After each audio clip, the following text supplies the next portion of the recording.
Hi, it's me, Chio. Welcome. So, I have been gone for a while because I have been working on my book and I have finally finished writing it. So, I know I have another book coming out soon. So, I am back here today to do a review on this book titled Mmirinzo by Achalugo Chioma. So this book is a fantasy novel. I will call it fantasy because it is fantasy. But there's another word I'm thinking of, but I cannot place my finger on the word. But it is a fantasy novel. It's soft fantasy because it's based on normal world setting. Then we see the mystical aspects of it. It's also based on the Igbo culture. So it's not fully based on Igbo culture, but the fantasy part is really about it. So this is the book we're going to be reviewing today. I read this book sometime this week and I knew before then I was going to do a review on it because of the kind of book it is. Still, I wasn't sure if I was going to like the book or how the story was going to go exactly or how I was just going to feel in general. So I'm going to leave my review, my rating of the book at the end of the video. This video is a review, but I'm basically talking it out with you to fully understand how I really feel about this book. My review is going to be in two parts, and the two parts are going to be covered in the same video, so don't worry, you don't have to watch two different videos. The first part will focus on the book, the story as a whole, different characters, the delivery of the story, while the second part is going to focus on the message of the story, and that's going to be the harder part to tackle because I guess to some people it's like a sensitive topic. But don't worry, the video, I'm going to keep it spoiler free. So first, let's focus on the story. The first thing I mentioned before was the type of fantasy book this is, the world setting. So the characters are in Lagos, but the main character is Igbo, but she answers Olivia. So it's kind of like she's a lawyer, so this story is about her. Let me just read the smaller blurb for you to understand what direction this story is going in. Olivia suddenly begins to suffer unexplained blackouts. Then, in the twist of fate, finds out that she is an Mmirinzo, an ancient sect of rainmakers. It is a revelation that strangely appeals to her, even as it throws her life into an upheaval from which she has to come out unscathed before her 28th birthday and her sister's wedding.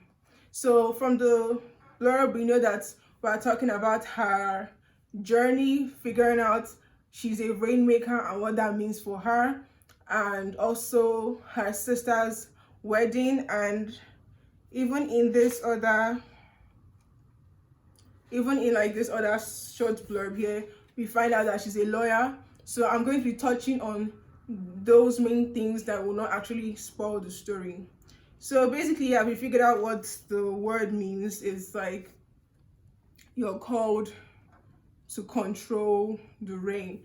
And I don't know how many cultures have their own version of this, but I know as an Igbo person, it's quite common knowledge when you go for weddings, when you go for burials, when you go for events that mostly have like an outdoor setting, you always find that they are rainmakers there, and some either come for you to pay them to make sure rain doesn't fall, or there are some that come to threaten you that if you do not pay them, that the rain will fall. And I have experienced this for myself.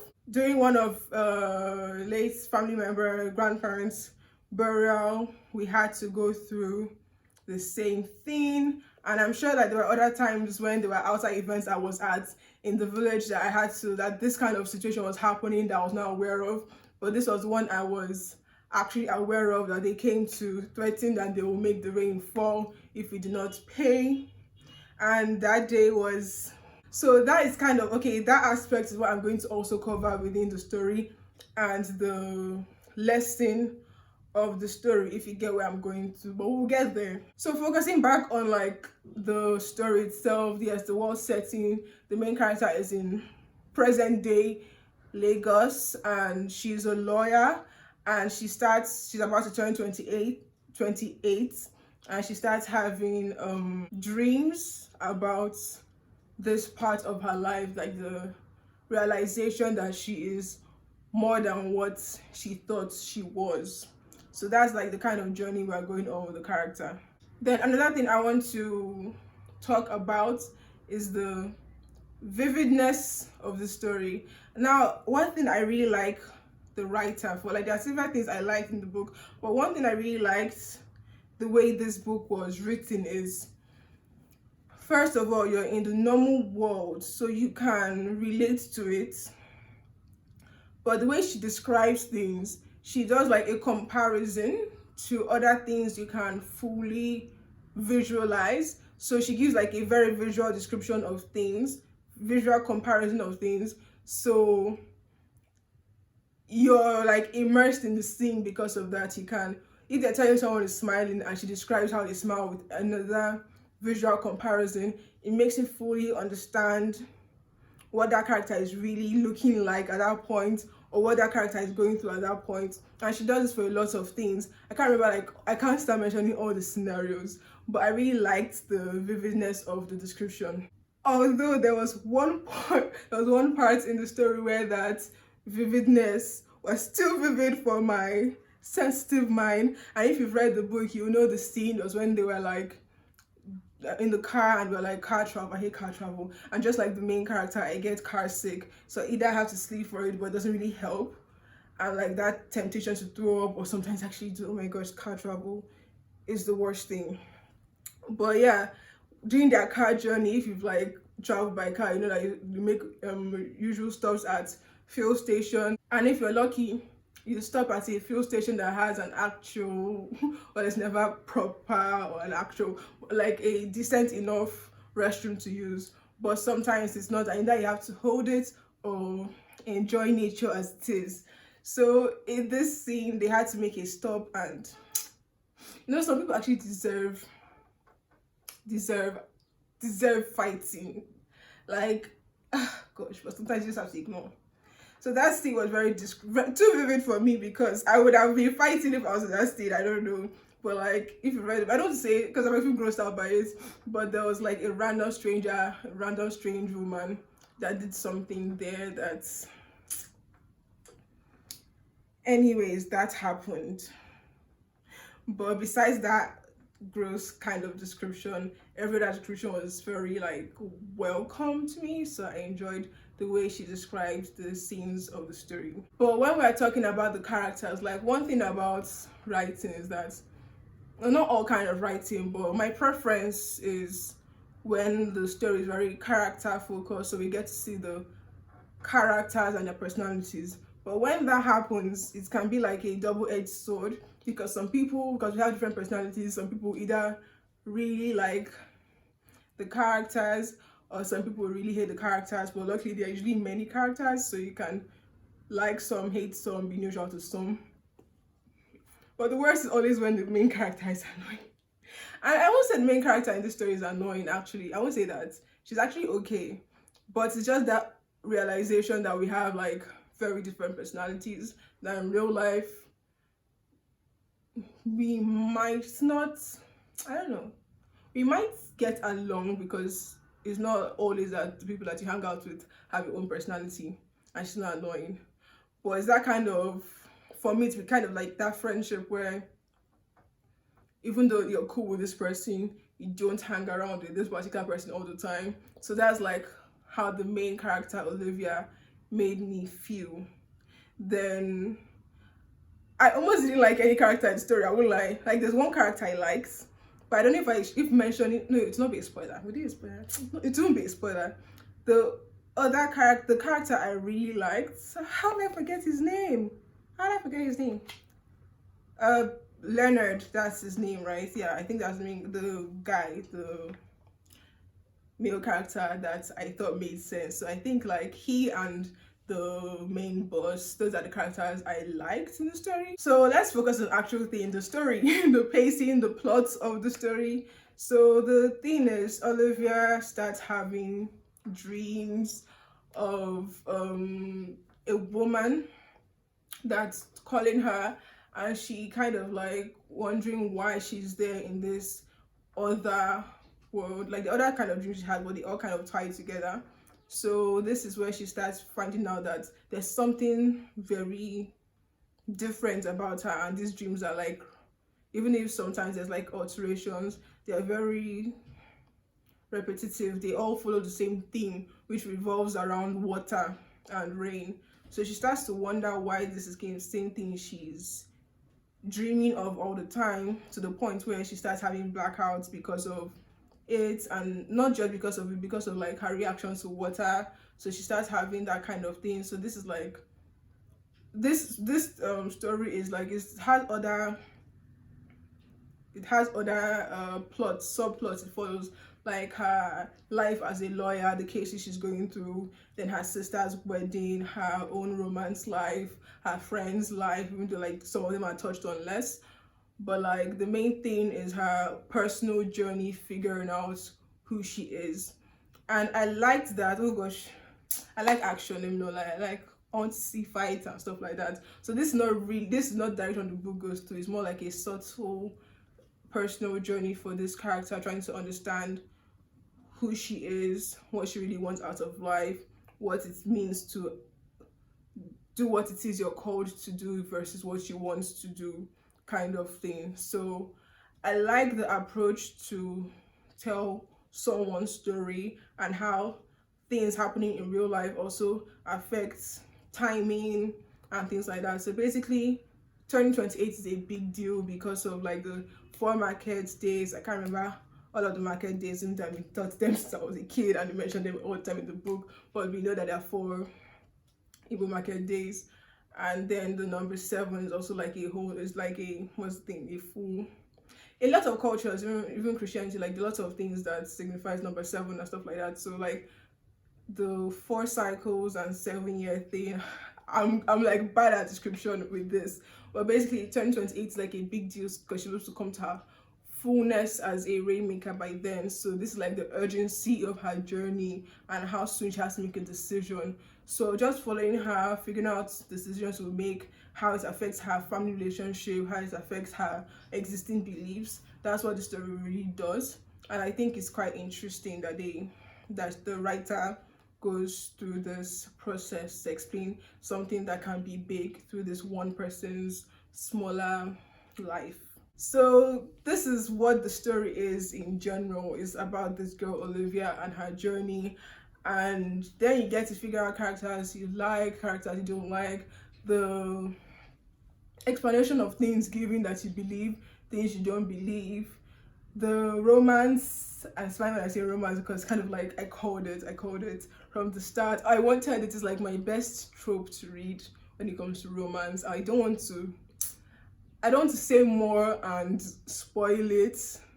I wish there was more of the way it happened that was written, but I don't say more and spoil it. You have to read it and enjoy it for yourself. I like that. If you've watched one of my best tropes or best romance tropes, you understand.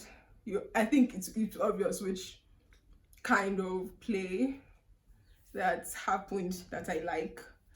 But yeah, that's basically it. Her journey, figuring out her career, figuring out who she is, the balance between her life and her family, learning new things, her romance life, the decisions you make as an adult, things like that, and like the fullness of owning who you are.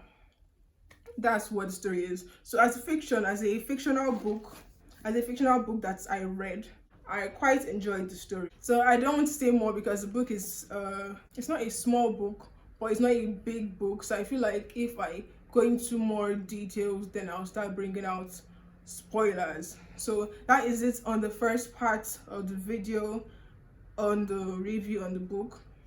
Now the second part, which is the more parts, I feel like I'm not going to talk much. We'll see. Honestly, I'm not going to talk much, and then I keep rambling on. So the next part we're going to talk about is the lesson of the story. And I had a conversation, like not just me, with the writer, and also with the way the book went. The point, or at least my understanding of what her point was the difference between, was the reason why we as a people that live here, look at our culture, the spiritual parts we most of us didn't grow up with anymore, or don't grow up with because of times have changed and we're now westernized. But the why we consider our own heritage to be evil, while the ones they brought for us is good. And I understand that because as a writer, I've had that experience when I was writing a Nigerian fantasy book a long time ago, that I went to the market to talk to the women that I always buy from, and we normally just, and when I told them, when I started asking them questions about, like, okay, tell me like folklore things, like I want to put this in my story and I want to get it from people that I know for sure know these stories, and their first reaction was, God forbid, God forbid, God forbid, like they would not talk about this.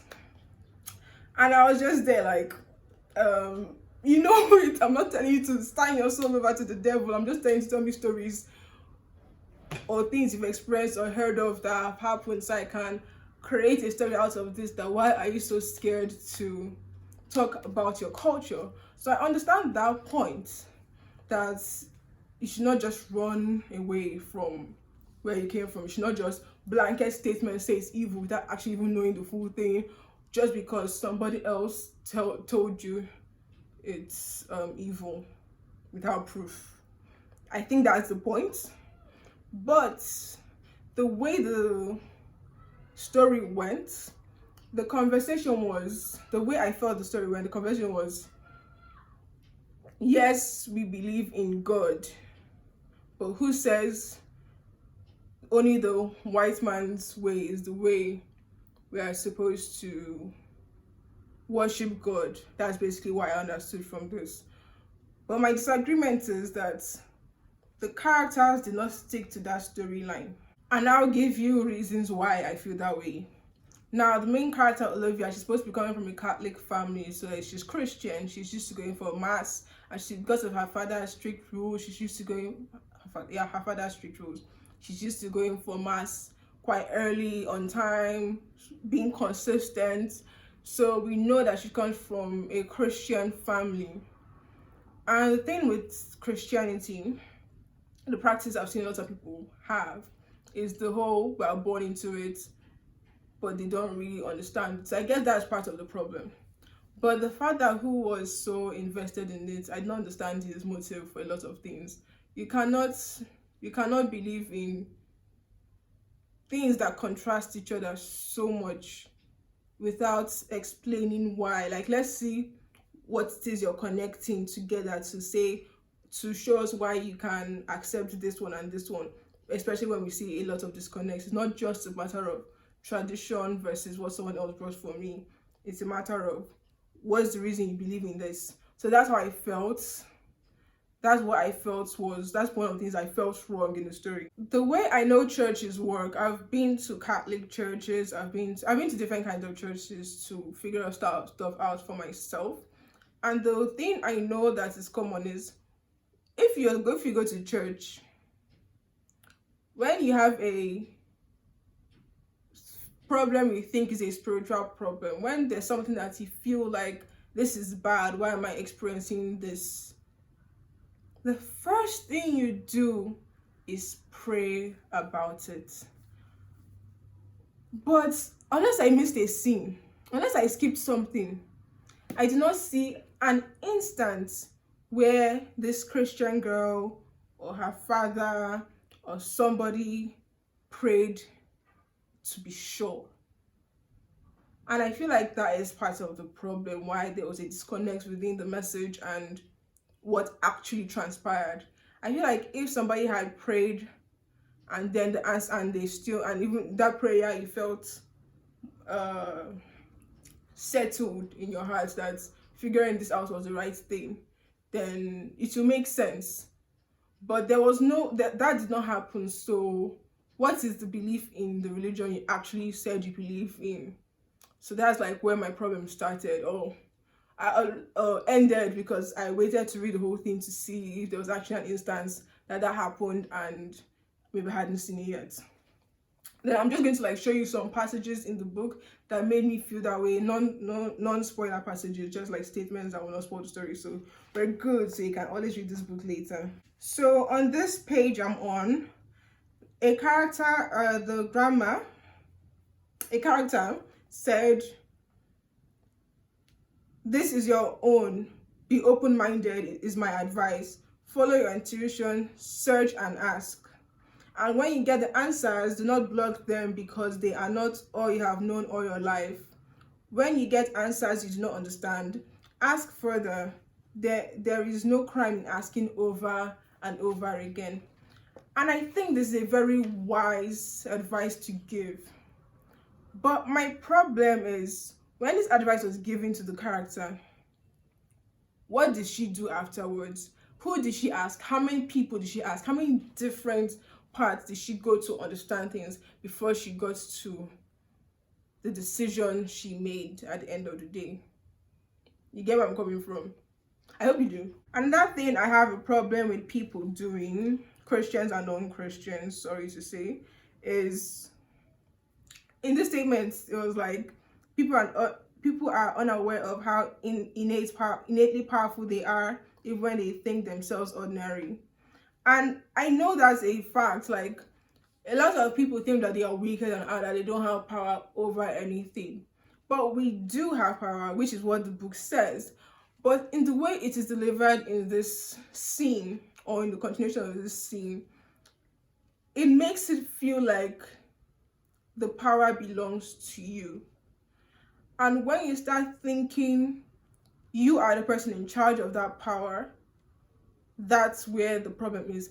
I'm not 100% sure if I missed a way it was explained here. I hope I did. But from what I understood when the statement was made, it made it feel like it was the character's own power that she was using for this extra gift, extra mystical thing she had.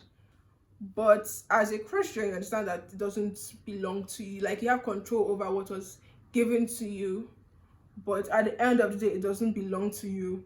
So your control cannot be based on what I can do, but based on what I was permitted to do, and I know who I am thanking for that. Which brings me to another thing, which I actually almost forgot. I don't know if, I hope I marked the page. Is it this one?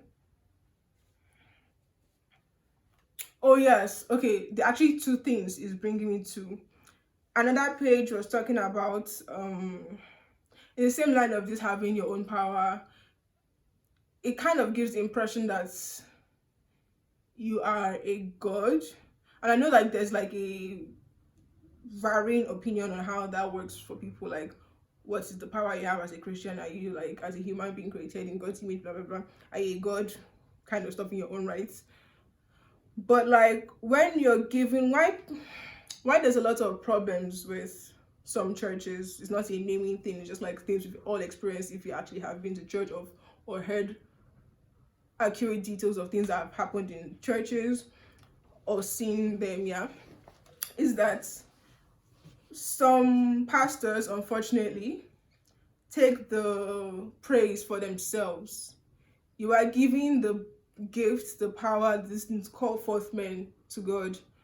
But when something great happens in church, when you're able to help somebody, when a miracle happens, something like that, instead of you acknowledging who gave you this strength, who gave you this gift, who gave you this power to do this, you let them heap the praise onto you. And we've seen instances in the Bible where oh gosh, I wish I used to remember like exact things, but I don't turn this into like, I feel like I might have gone far already, but I don't turn this into like a Bible study session. This is about the book, and what I understood from the book was not connecting to me. But like, even in the Bible, we've seen like instances where some people, disciples, this miracle they're performing, this message they're passing is not them, it's not by their power, it's by God, kind of thing. So I feel like when you give someone this too much assurance with themselves, that is open and it's like a physical person going around performing, or I can raise water, I can make the rain fall, I can water your crops and heal your land, kind of thing with water. It gives the impression that that person is like a god on earth, and that is the person you should worship. And this is what I'm saying happens in churches, that in some places that people take power onto themselves. So when people come, it's them, those human beings they end up worshiping, those human beings they end up leaning on, and not really acknowledging the source of that power. Which now leads me to the other thing I was trying to remember, where she did something and she said thank God. The woman said, I think the woman said Kenichi or something like that. And she now agreed, like, thank God. And she was like, no, not Chi, not God, Chi, like the other Chi, your own inner spirits, that's who you're thanking. And I was like, if the message started, because I know there are instances in the book where the message started with a don't worry, we're not here to pull you from God, we're not saying that this is against God, we're saying that we know God created the heavens and the earth and all that is on it, but there are other things that you do not fully understand, that we're showing you some things that you have that these other people are not teaching you. I'm not wondering why in that instance there's a decision to say no, it's not God you're thinking. To me, that feels like the appropriate time to say thank God, not thank my inner spirit that is me that's doing this. So that's how I felt reading this, and I stayed open-minded for this. I don't know if it sounds like I did or not. I was not doing this to scrutinize points, kind of like things that stuck out to me. I was like, I see where you're coming from, but these things are kind of contradicting some of that. So that's how I felt with that test. And that is like when we're now taking it away from fiction and bringing it to a situation of what do you really believe in and what is the fullness of this message you're passing. So yeah, I think that covers, like, I mean, there are other things, but if we stay here and start talking about air rating, I'll spoil the whole book and we'll have like arguments, but it's kind of like just how I felt reading it. So again, it's fiction, so the way I saw it is also subjective. And the book is interesting, so I don't want to tell you not to read the book because of the way I felt or the things I saw. Even if you feel that way, I think it's fine to read the book. I just want you to read the book with an open mind, yes, but with also an assuredness in what you believe, so that you will not be swayed based on just one thing, but by actually studying and making an informed decision, which I actually believe is what the writer was trying to spark with this, for us to actually question things and try to understand things. But like, yeah, some people like me we're already like where we want to be because of our experience. And why I even went with this whole direction in the first place was because of the point of the Rainmaker, which I told you I've had like a real life experience about this.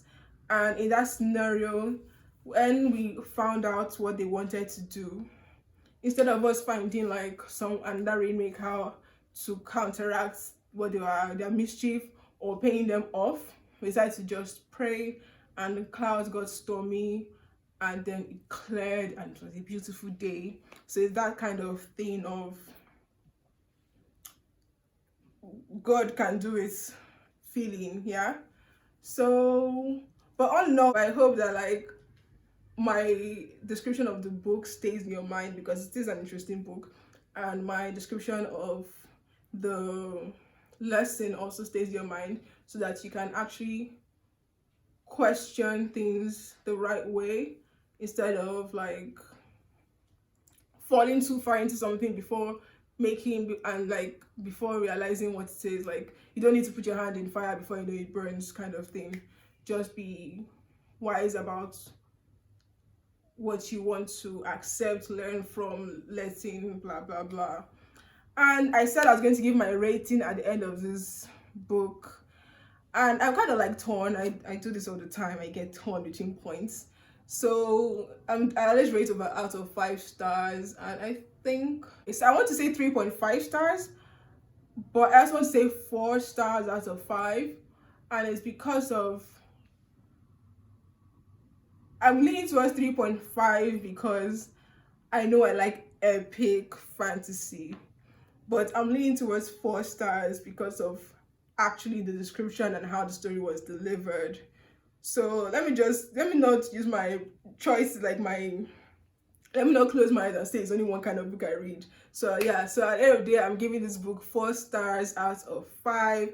I think it's an interesting read. I think it's a light ease into fantasy and exploration of the Igbo culture. The marriage culture is also described in the story.